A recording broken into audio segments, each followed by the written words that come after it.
Salut à tous les amis, j'espère que vous allez bien. On se retrouve dans cette nouvelle vidéo sur les pratiques donc pendant le bug bounty, donc le pen testing ou le hacking éthique. Ok, donc ici cette fois-ci nous sommes sur Postfinder, donc le site web de PubSuite. Pour ceux qui ne connaissent pas PubSuite c'est un logiciel donc, qui permet de faire des pen tests web. Ok, donc il faut aussi des pen tests d'applications mobiles. Ok, mais actuellement nous sommes sur le pen test de logiciel web. Ok, maintenant qu'est-ce qu'on a ici comme vulnérabilité? Donc la vulnérabilité à étudier aujourd'hui s'appelle la vulnérabilité donc de business logic. Donc c'est une vulnérabilité qui joue avec la logique donc des sites web. Ok, donc cette vulnérabilité est plus présente dans les sites e-commerce. Donc elle peut être présente donc dans quelques sites encore. Alors nous sommes déjà sur un lab que j'ai déjà solvé, c'est pas grave. Okay, donc ce niveau est un niveau aussi débutant donc, que vous pouvez avoir dans le monde réel. Vous pouvez avoir ce type donc, de vulnérabilité ou vous pouvez avoir aussi d'autres types de vulnérabilité donc qu'ils ont. Donc pour cela vous venez donc dans les différents labs. Ils ont donc, différents paramètres pour vous éclairer sur les différentes vulnérabilités. Ok, donc ici donc dans ce lab nous avons l'excessive trust in client-side control. Donc, l'application a entièrement confiance donc, au contrôle client. Donc, au client. Ok. Donc, c'est parti. On va lancer donc le site. Ok. Donc, j'active mon proxy. Et là, on peut voir que voilà donc la page s'échappe ici. Ok. Ok, donc nous sommes sur un site de e-commerce.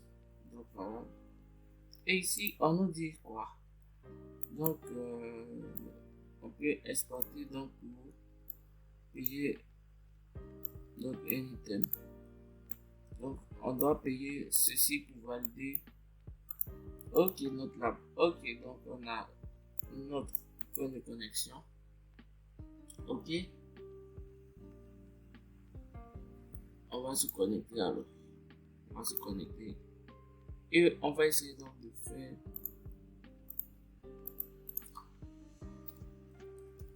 un paiement. Ok. Ok, donc on va essayer donc de payer ça déjà.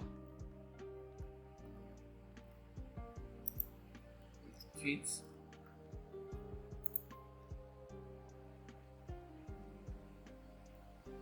ok. Ici, on dit on n'a pas assez de crédit donc pour payer. Ça, c'est vrai, on a $100 alors que l'article coûte 1337 $. Alors, donc, on va chercher donc le paramètre donc proxy historique. Ici, on a toutes les requêtes HTTP que je fais. Donc, on a le login. Ok, donc on va le post login. Ici, on a le username. Ok. Ici, postcard. Ici, on a la carte. Ok. Maintenant, qu'est-ce qu'on a ici? Get carte, postcard, get. Ok. Donc, on va ici. Ici, on voit que on a le ID donc, du produit. On a le produit. On a la quantité. Et on a le prix qu'on peut modifier ici. Donc, c'est simple. On va essayer de modifier le prix et de voir comment. Donc, je vais mettre $1 pour voir.